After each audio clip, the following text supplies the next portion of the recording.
Good morning students, welcome back to chemistry class. Topic चल रहा था हेट्रोसाइक्लिक कंपाउंड्स। हेट्रोसाइक्लिक कंपाउंड्स के अंदर 5 मेंबर्ड रिंग स्ट्रक्चर स्टडी कर चुके थे। उसके अंदर फ्यूरान, थायोफीन और पायरोल, इन तीनों ही स्ट्रक्चर्स के अंदर देखिए हमने इनका जर्नल सा इंट्रोडक्शन देखा था। अब इसको एक एक करके हम 1 बाय 1 डिटेल स्टडी करेंगे फ्यूरान, पायरोल और थियोफीन की। तो ठीक है, सबसे पहले हम स्टार्ट करते हैं पायरोल से। पायरोल, तो पायरोल देखिए हमारे पास क्या है, NH, ये हमारे पास पायरोल है। तो देखिए पायरोल जो है, सबसे पहले देखिए हमारे पास ऐसे कुछ प्राकृतिक यौगिक होते हैं या नेचुरल ऐसे कंपाउंड्स हैं कुछ, उनके अंदर क्या है, पायरोल मिलता है। जैसे कि क्लोरोफिल के अंदर, अल्केलॉइड्स के अंदर और हेमेटिन के अंदर। हेमेटिन होता है हीमोग्लोबिन के अंदर जो प्रोटीन होता है उसको हेमेटिन कहते हैं, उसके अंदर क्या होता है, पायरोल होता है। तो ये तो कुछ नेचुरल कंपाउंड्स थे जिनके अंदर होता है। इसके अलावा देखिए जो मेन इसका स्रोत है पायरोल का, या इसका जो सोर्स है वो है अस्थि तेल या फिर बोन ऑयल। जो पायरोल हमें मिलता है वो बोन ऑयल से मिलता है। ठीक है, तो अब यहाँ पे देखिए हम इसकी स्टडी करेंगे, इसके मेथड्स ऑफ प्रिपरेशन, इसकी फिजिकल प्रॉपर्टीज़ और इसकी केमिकल रिएक्शंस के बारे में। तो सबसे पहले देखिए स्टार्ट करते हैं हम इसके methods of preparation.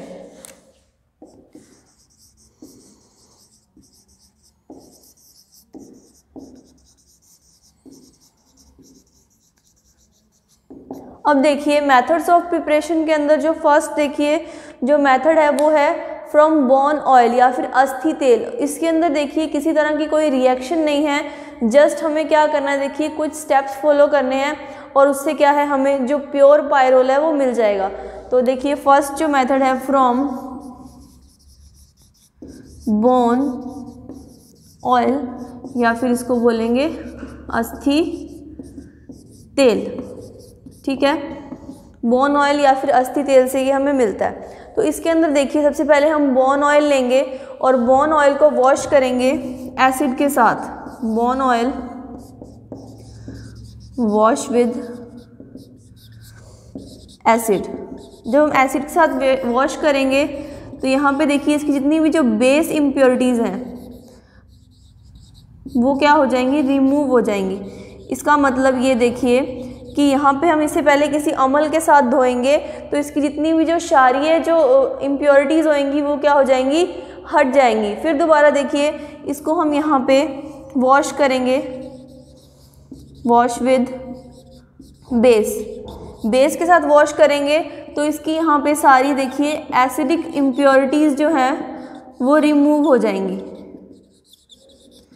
Acidic impurities removed. उसके बाद देखिए नेक्स्ट प्रोसेस के अंदर यहाँ पे होगा प्रभाजी आसवन या फिर जिसको कहते हैं फ्रैक्शनल डिस्टिलेशन।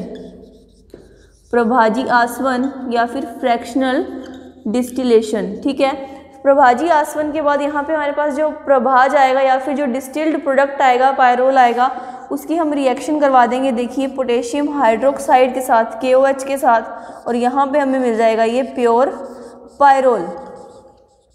तो देखिए अस्थि तेल से किस तरह से हमने जो है प्योर पायरोल पाया, किस तरह से देखिए अस्थि तेल लिया, उसे एसिड के साथ वॉश किया तो उसकी बेस इम्प्योरिटीज़ रिमूव हो गई।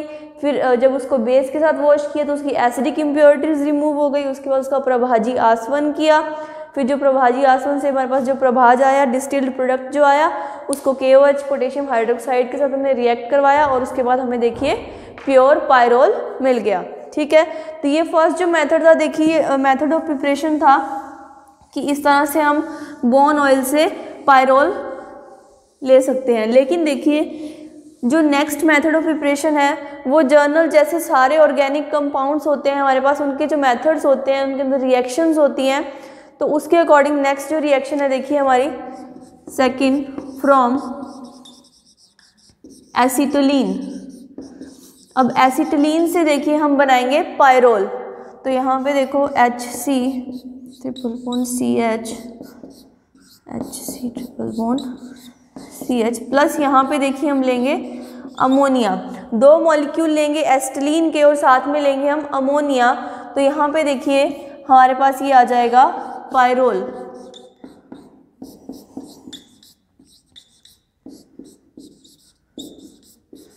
तो ये देखिए हमारे पास आ गया पायरोल। इस तरह से पायरोल बन जाएगा किससे, एसिटिलीन से। तो ये था देखिए सेकंड मेथड ऑफ प्रिपरेशन। अब नेक्स्ट देखिए मेथड ऑफ प्रिपरेशन है from ammonium mucate. Ammonium mucate से हम पायरोल बनाएंगे। तो थर्ड मेथड ऑफ प्रिपरेशन है देखिए फ्रॉम अमोनियम म्यूकेट।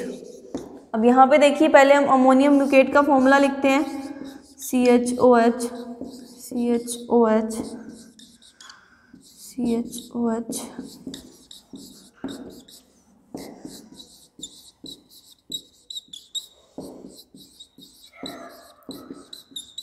अब ये देखिए हमने अमोनियम म्यूकेट ले लिया। अब इस अमोनियम म्यूकेट की रिएक्शन देखिए हम करवाते हैं ग्लाइकोल के साथ। यहाँ पे देखिए हमने लिया ग्लाइकोल, और ग्लाइकोल देखिए क्या होता है, CH2OH CHOH CH2OH। ये ग्लाइकोल लिया और इसको हमने टेम्परेचर दिया 200 डिग्री सेल्सियस। तो यहाँ पे देखिए हमारे पास क्या आ गया, ये पायरोल आ गया।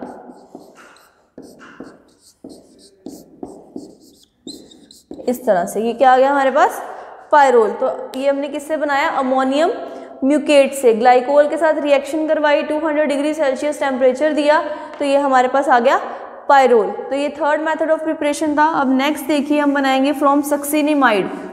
सक्सिनिमाइड से पायरोल बनाएंगे। तो फोर्थ मेथड ऑफ प्रिपरेशन है देखिए फ्रॉम सक्सिनिमाइड। अब सक्सिनिमाइड देखिए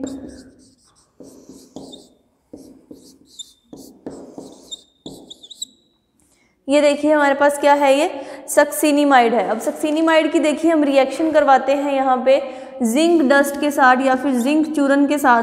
तो यहाँ पे देखिए जो ऑक्सीजन है ये रिमूव हो जाएंगे, यहाँ पे आ जाएगा -2 ZnO। 2 जिंक लिया और ये रिएक्शन देखिए इस तरह से होगी और ये बन गया हमारे पास देखिए पायरोल। किससे, सक्सिनिमाइड से। सक्सिनिमाइड लिया, उससे रिएक्शन करवाई जिंक की, ऑक्सीजन दोनों जिंक के साथ रिमूव हो गए और वहाँ पे हाइड्रोजन आ गया देखिए, और यहाँ पे बन गया हमारे पास पायरोल। नेक्स्ट देखिए मेथड ऑफ प्रिपरेशन है इसके फ्रॉम फ्यूरान। अब देखिए जो ये मेथड है इसका फ्यूरान से, फ्रॉम फ्यूरान, जो ये वाला मेथड है ये इसका इंडस्ट्रियल मेथड है। Fifth from furan, industrial method. मतलब अगर हमें औद्योगिक स्तर के ऊपर अगर पायरोल चाहिए तो उसको हम किससे प्राप्त कर सकते हैं, किससे ले सकते हैं, फ्यूरान से। तो देखिए रिएक्शन ये हमने लिया फ्यूरान। अब इसके अंदर से देखिए हम Al2O3 एल्यूमिना के वेपर्स को अगर पास करवाते हैं और साथ में हम लेते हैं यहाँ पे अमोनिया NH3, तो यहाँ पे हमारे पास देखिए क्या आ जाता है, पायरोल आ जाता है। ये आ गया हमारे पास पायरोल। और ये जो फ्यूरान से मेथड है ये क्या है, इंडस्ट्रियल मेथड ऑफ प्रिपरेशन है पायरोल का। ठीक है, उसके बाद नेक्स्ट देखिए इसकी मेथड ऑफ प्रिपरेशन फ्यूरान के बाद, ये बहुत ही इंपॉर्टेंट मेथड है देखिए, पॉल-नॉर सिंथेसिस। Paul-nor synthesis. अब पॉल-नॉर सिंथेसिस के अंदर देखिए हम क्या लेते हैं, 1,4-डाइकीटोन। जब हमने जर्नल इंट्रोडक्शन पढ़ा था 5 मेंबर्ड रिंग स्ट्रक्चर्स का, फ्यूरान, थियोफिन और पायरोल का जब हम जर्नल पढ़ रहे थे, तो उसके अंदर मैंने आपको एक रिएक्शन बताई थी जिसके अंदर हमने 1,4-डाइकीटोन लिया था। तो 1,4-डाइकीटोन लेके देखिए अब यहाँ पे हम रिएक्शन करवाएंगे किस तरह से, CH2R CO CH2R CO। अब इसकी रिएक्शन करवाएंगे अमोनिया के साथ। तो यहाँ पे देखो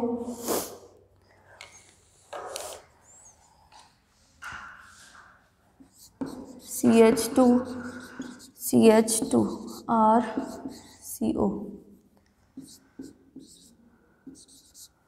अब यहाँ पे देखिए जो ये अमोनिया है ये किस तरह से आके ऐड होगा, ये RH NH2 और ये OH, इस तरह से अमोनिया जो होगा वो यहाँ पे आके देखिए हमारे पास ऐड हो जाएगा। इसके बाद देखिए यहाँ पे यहाँ पे अब करेंगे देखिए -H2। अब इसमें से देखिए हमें H2O रिमूव करना है तो CH2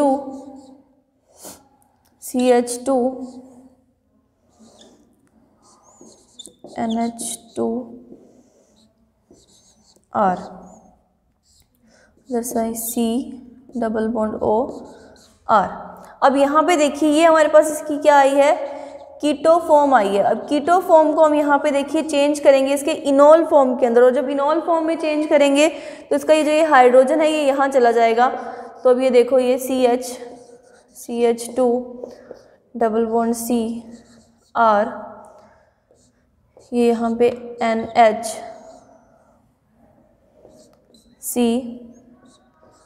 COH और ये R।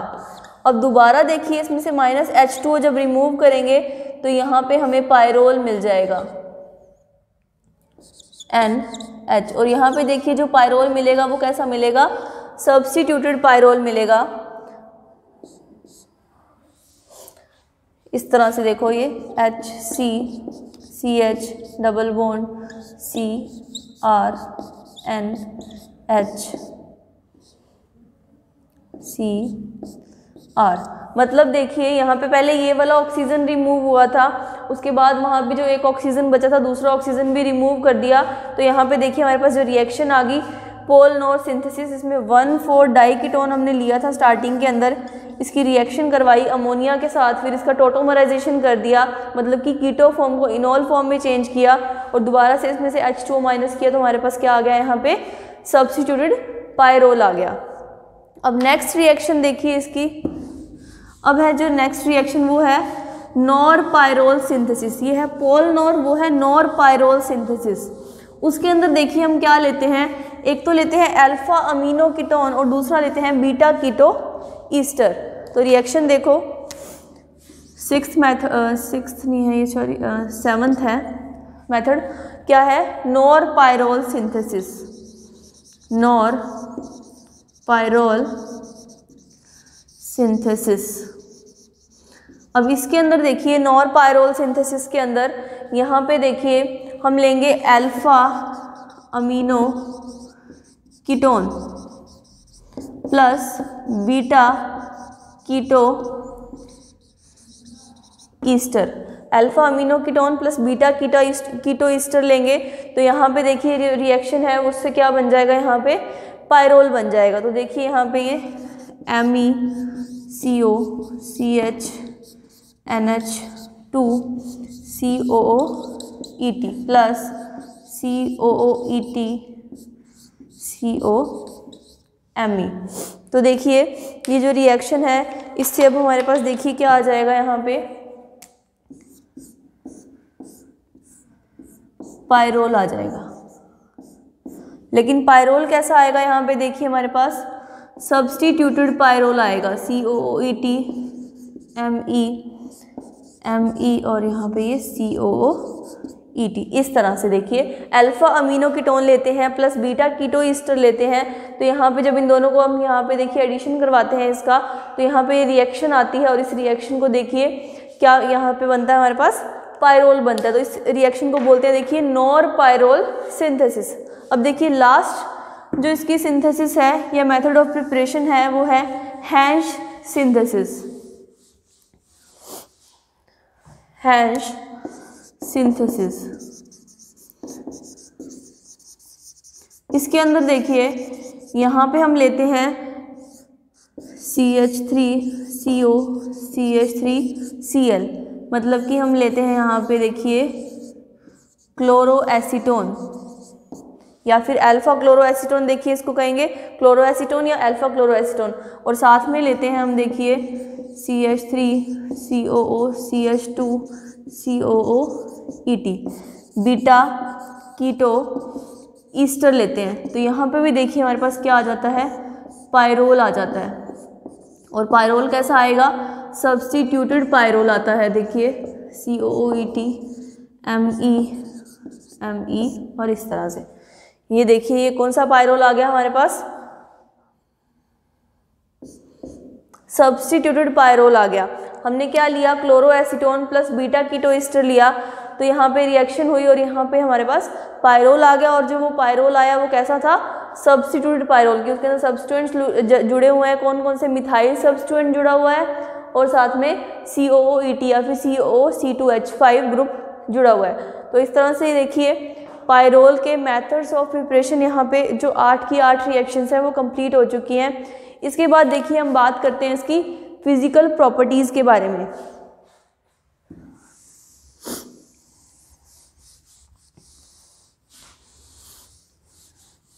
तो नेक्स्ट देखिए फिजिकल प्रॉपर्टीज़ ऑफ पायरोल।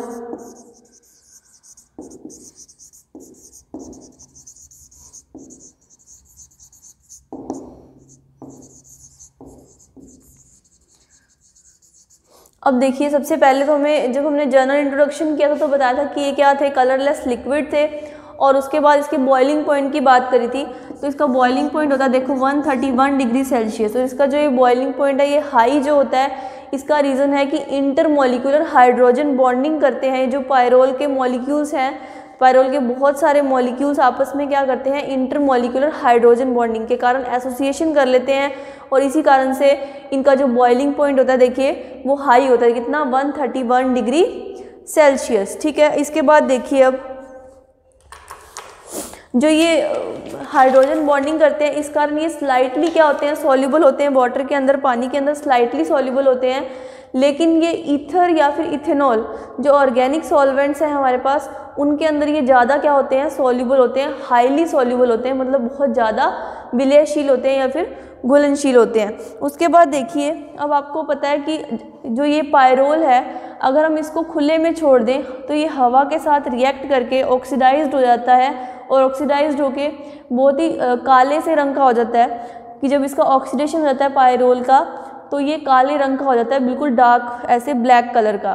ठीक है, और उसके बाद देखिए एक टेस्ट किया गया, एक लकड़ी होती है चिड़ की लकड़ी, अगर चिड़ की लकड़ी को हम HCl में भिगोकर और उसकी रिएक्शन करवा दें पायरोल के वेपर से, चिड़ की लकड़ी को देखिए यहाँ पे इसको बोलते हैं पाइन स्प्लिंट या फिर चिड़ की लकड़ी। ठीक है, इसकी जो इस चिड़ की लकड़ी है इसको हम HCl के अंदर भिगोकर अगर इसकी रिएक्शन करवा दें पायरोल के वेपर्स के साथ, पायरोल की भाप के साथ, तो देखिए ये बहुत ही रेड कलर आता है, यहाँ पे लाल रंग आता है। और यहाँ पे देखो जो ये वर्ड है पायरोल, ये किससे मिलके बना है, पायरोस प्लस ओलियम।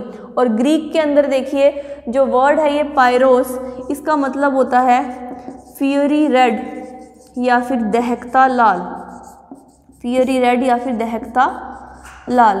तो देखिए और इसका ओलियम का ऑयल, तो इसके ये जो है ये ऐसा टेस्ट देता है चिड़ की लकड़ी के साथ यहाँ पे HCl में जब इसको भिगो के इसके अंदर पायरोल का जो वेपर्स पास करवाते हैं तो एकदम से यहाँ पे लाल रंग आ जाता है। इसी के कारण देखिए जो इसका नाम पड़ा वो क्या पड़ गया, पायरोल पड़ गया। पायरोल जो है वो दो वर्ड से मिलके बना है, पायरोस प्लस ओलियम। इसमें पायरोस का जो ग्रीक मीनिंग है वो क्या होता है, देखिए फियरी रेड या फिर दहकता लाल, और ओलियम ऑयल, तो इसीलिए इसको क्या बोला जाता है, देखिए पायरोल। इसका जो ये कॉमन नेम है पायरोल कैसे पड़ा, ये उसके पीछे इस टेस्ट के कारण पड़ा, चिड़ की लकड़ी का जो ये टेस्ट है इसके कारण इसको पाइन स्प्लिंट भी बोलते हैं। देखिए अब इसके बाद देखिए हम बात करते हैं केमिकल प्रॉपर्टीज़ की, इसकी रासायनिक अभिक्रियाएं। तो देखिए हमने बात करी थी जनरल इंट्रोडक्शन में कि जो जितने भी ये 5 मेंबर रिंग स्ट्रक्चर्स हैं ये हमें एडिशन रिएक्शंस जो देते हैं वो बहुत मुश्किल से देते हैं, लेकिन इलेक्ट्रोफिलिक सब्स्टिट्यूशन रिएक्शंस हैं वो हमें आसानी से दे देते हैं। तो यहाँ पे हम दोनों तरह की रिएक्शन स्टडी करेंगे। देखिए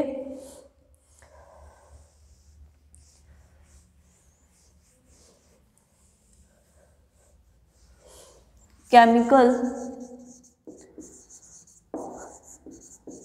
रिएक्शंस ऑफ पायरोल।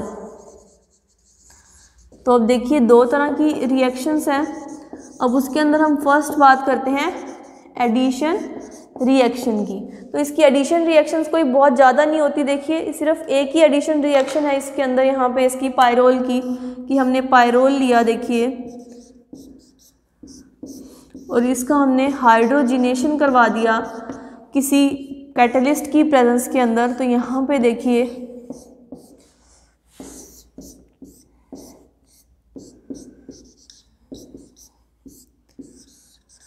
इस तरह से